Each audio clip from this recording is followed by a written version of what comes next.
Welcome to the deep dive. Your shortcut to, well, getting smart about complex stuff without drowning in information. There's just so much out there, right? So our job is to kind of boil down these crucial digital things into something, clear and engaging. And today we're doing a deep dive into something you almost certainly interact with every single day, probably without even thinking about it. We're tackling JSON Web Tokens, JWTs. And here's a fun little fact to start, apparently. The suggested way to say JWT is jot. Like, just jot that down. Think of them as a kind of digital passport, maybe, or like a self-verifying VIP pass for the internet. That's a good way to put it, yeah. This deep dive, it's all about breaking down what these JOTs are, why they're so foundational, really, for modern web authentication, and what you really need to grasp about their structure, how they're used, and yeah, even some surprising ways they can be vulnerable. They are basically a self-contained way to prove who you are online, a credential. It really is fascinating, these like tiny digital things holding up so much of our online world. Just for a little bit of background, JWTs are actually a proposed internet standard, RFC 75119. Came out May 2015, but the idea goes back to like December 2010.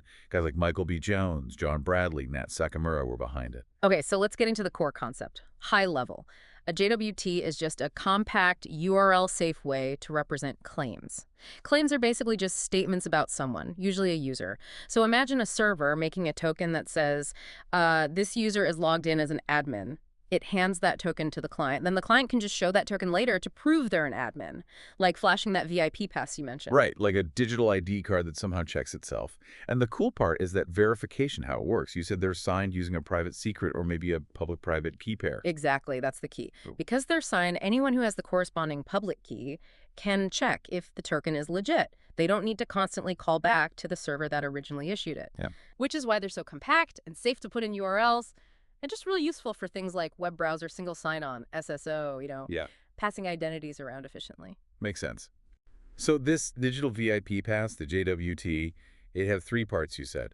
Header, payload, and signature. That's right. 3 distinct sections. Okay, let's start with the header. What's the main job of the header? Is there anything tricky about it? Well, the header mainly identifies 2 things. 1, that it is a JWT token type, JWT. And 2, crucially, the hashing algorithm used for the signature. Like HAMA, ASHA 256, or maybe RSA with SHA 256. Okay. These algorithms are part of what's called JWA, JSON Web Algorithms. It's just the standard list of crypto algorithms you can use. Right. A common mistake. Sometimes developers don't explicitly check or lock down the expected algorithm on the server side. We'll definitely circle back to why that's a huge problem later when we talk vulnerabilities. Okay, got it. So the header tells us how it's signed. Yeah. Then the payload. Okay. That's the actual information, right? The claims. Exactly. The payload has the claims. That's the real content inside your digital passport, so to speak. The JWT spec actually defines 7 standard registered claim names, fields that are commonly used, but you can also add your own custom claims depending on what the token needs to do. Right. So, for example, a payload might have a claim like logged in A saying admin, or EAT, which just means issued at time, tells you when it was created. And then the third part, the signature. You said this is where the real power is. Yeah. Securing it, allowing that self-verification. This is really the clever bit. Yeah. The signature calculation works like this. You take the header and the payload, you base 64 encode both of them. A base 64? That's like normal base 64, but web-friendly. Pretty much. It gets rid of padding and uses characters safe for URLs, makes it easy to transmit. So you have these 2 encoded strings, you stick them together with a period, just a dot in between. Then you take that whole combined string and you run it through the crypto algorithm that was specified back in the header.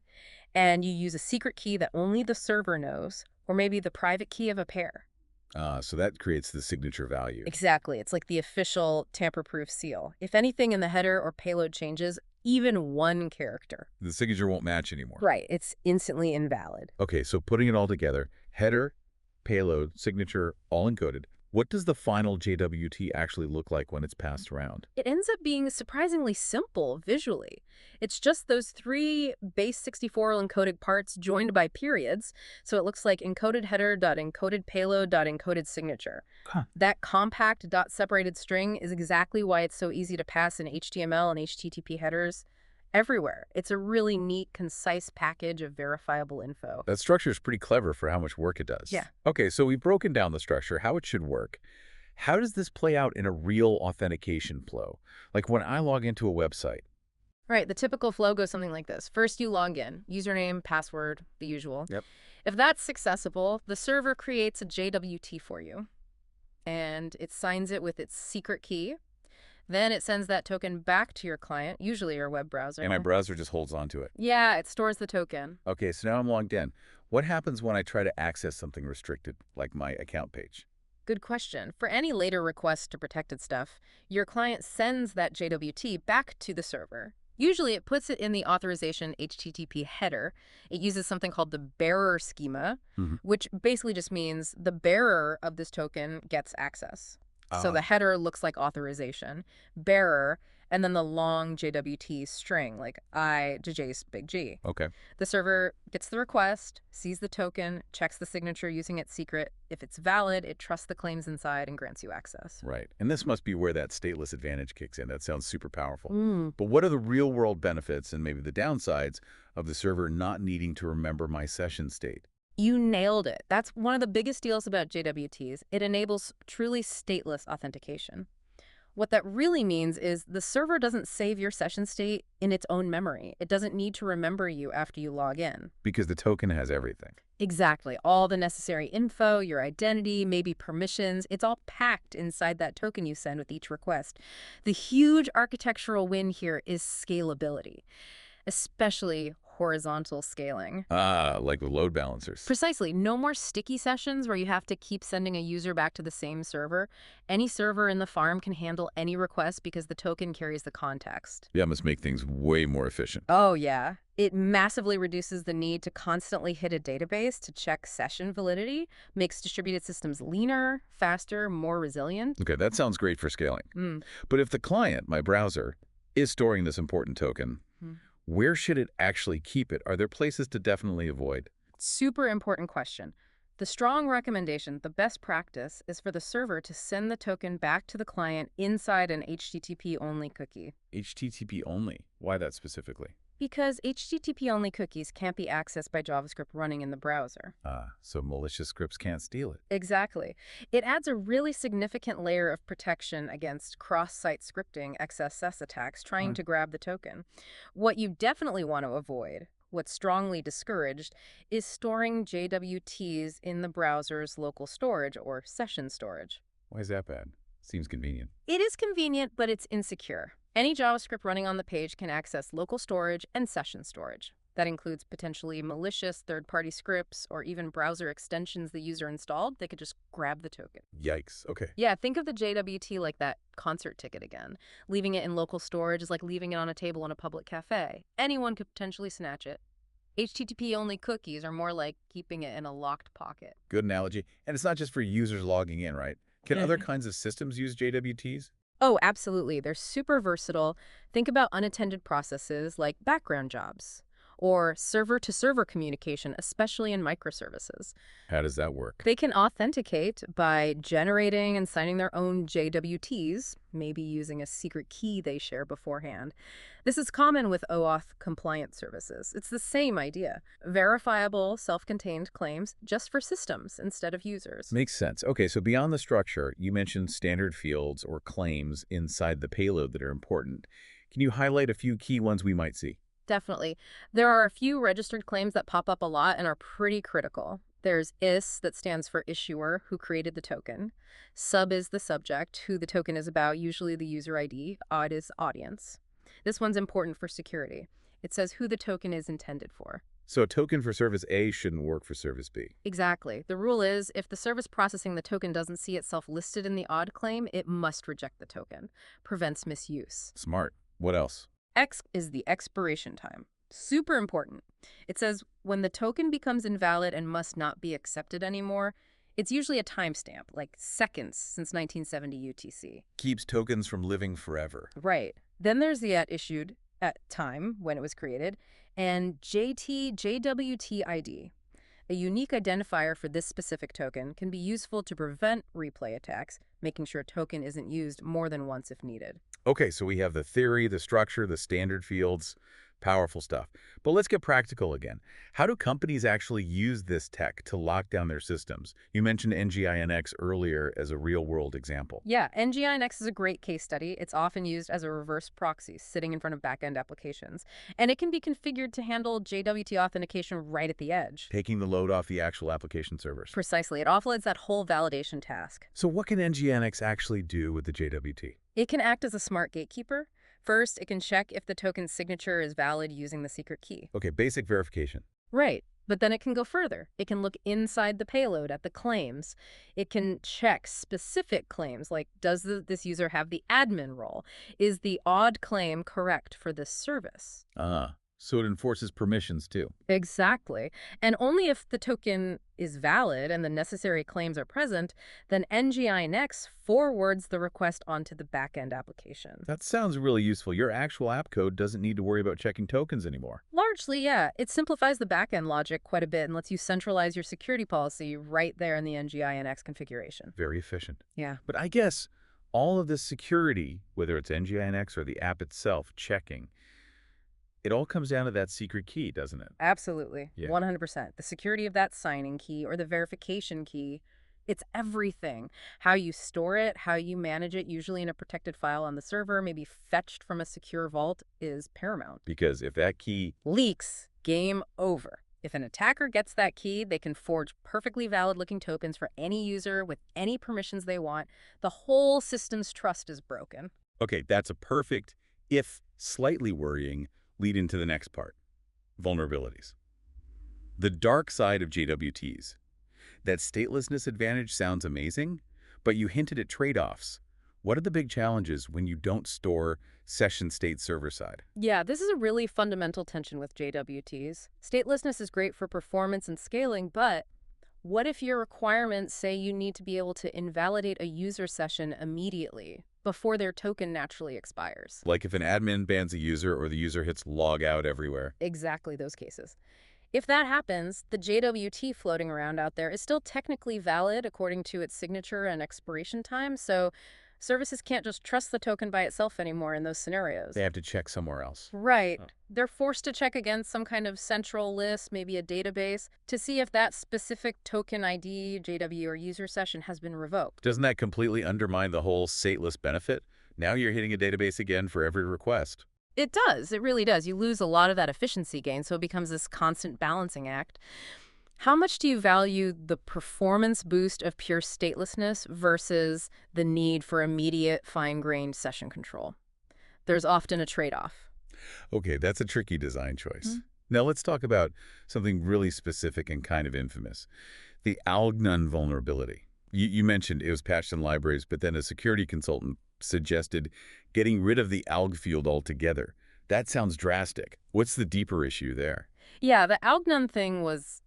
well, it was pretty bad. Some early JWT libraries, if they received a token where the alg field in the header was literally set to the string none. Meaning no algorithm. Right. They basically skipped the signature verification step entirely. They just trusted the payload. Wow. So you could just create a fake token payload, say you're an admin, set alg to none, and the library would just accept it. In those vulnerable versions, yes. It's like showing that passport with no official seal and the guard just waves you through anyway. The deeper insight here, why someone might suggest deprecating alg, isn't just about a simple coding bug. It's about how a seemingly harmless option, none was technically in the spec for certain use cases, exploited a fundamental assumption that developers would always configure their validation logic correctly to expect a specific algorithm, not just blindly trust the header.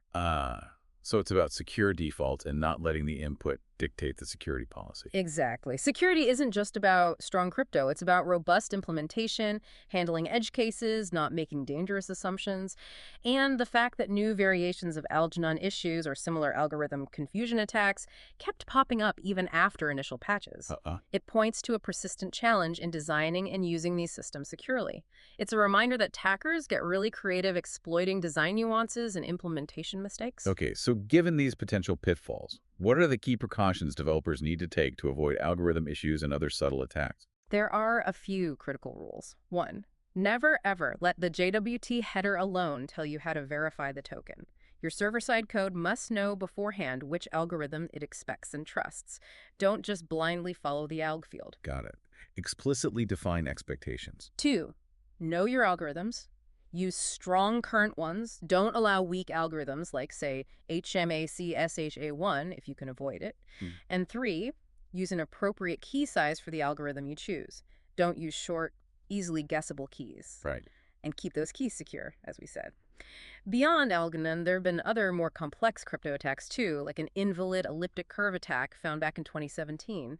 So it shows vulnerabilities can pop up from various places. Logical flaws, crypto weaknesses, implementation bugs, vigilance is key. It definitely sounds like there's a learning curve and maybe some inherent complexity. Is that a common criticism of JWTC? It is, yeah. Some people argue that the sheer number of options within the JWT JWA specs different algorithms for signing, for encryption, different ways to manage keys makes it too easy to get things wrong. Complexity is the enemy of security sometimes. Often, yes. When something is complex, the chances of misconfiguration or a subtle implementation mistake leading to a vulnerability go up. This has led some folks to suggest that maybe simpler, more opinionated standards are needed, both for browser stuff and for backend communication, just to reduce that potential attack surface. Makes sense. Okay, for anyone building with JWTs or just using web apps, there's one absolutely fundamental security rule that applies everywhere online, but maybe even more so here. Oh, yeah. You absolutely cannot forget this one, HTTPS. It is strongly, strongly discouraged to ever send JWTs over unencrypted channels, like plain HTTP. Why is that so critical? Because if the connection isn't encrypted, anyone snooping on the network, a man-in-the-middle attacker, can just grab the token right out of the air. And since the token contains sensitive info, or at least allows access... Exactly. Your authentication token, potentially user details in the payload, it's all exposed. Game over again. So HTTPS everywhere is non-negotiable. Absolutely mandatory. Using JWTs without HTTPS is like sending your bank details on a postcard. Don't do it. Okay, loud and clear on HTTPS. So if we try to boil all this down, connecting the power and the pitfalls, what's the single most important security takeaway for our listeners about JWTs? I think the absolute core takeaway is this. JWTs themselves, the standard, can be secure, but their security hinges almost entirely on the strength and, crucially, the confidentiality of the secret key used to sign them. It all comes back to the key. It really does. That secret key is the foundation of trust in the system. Keep it strong, keep it secret, manage it carefully, guard that key like it's the most valuable thing your application possesses, because in many ways, it is. And there we have it. That was quite the journey, a real deep dive into JSON Web Tokens, or JWTs, darting. We went from breaking down what these compact, URL-friendly digital passports actually are, how their header, payload, and signature work together for that self-verification, their huge role in enabling stateless authentication, which is so key for modern apps, all the way through to the really critical security points, the vulnerabilities, and even how tools like NGINX put them to work in the real world. Yeah, our goal was definitely to give you that shortcut, right? To help you get your head around a really fundamental piece of today's web security and identity landscape. Hopefully a few aha moments in there. Absolutely. Now, before we wrap up, we always like to leave you with something to chew on, a final thought. So given everything we've discussed, the elegance of JWTs, but also their complexities, those vulnerabilities like alg none, and that constant tension between pure statelessness and needing revocation. What does all this really tell us about that ongoing balancing act in digital architecture?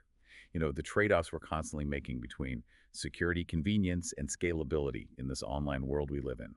How much do we really want our digital identity cards to be totally self-contained versus needing some kind of check-in with the central authority? That's a fantastic question to ponder. It really gets to the heart of so many system design challenges today. It's that continuous push and pull, finding the right balance for each specific situation. And it's definitely something worth keeping in mind as all this technology keeps evolving around us. Indeed it is. Well, thanks for joining us on this deep dive. Until next time, keep exploring.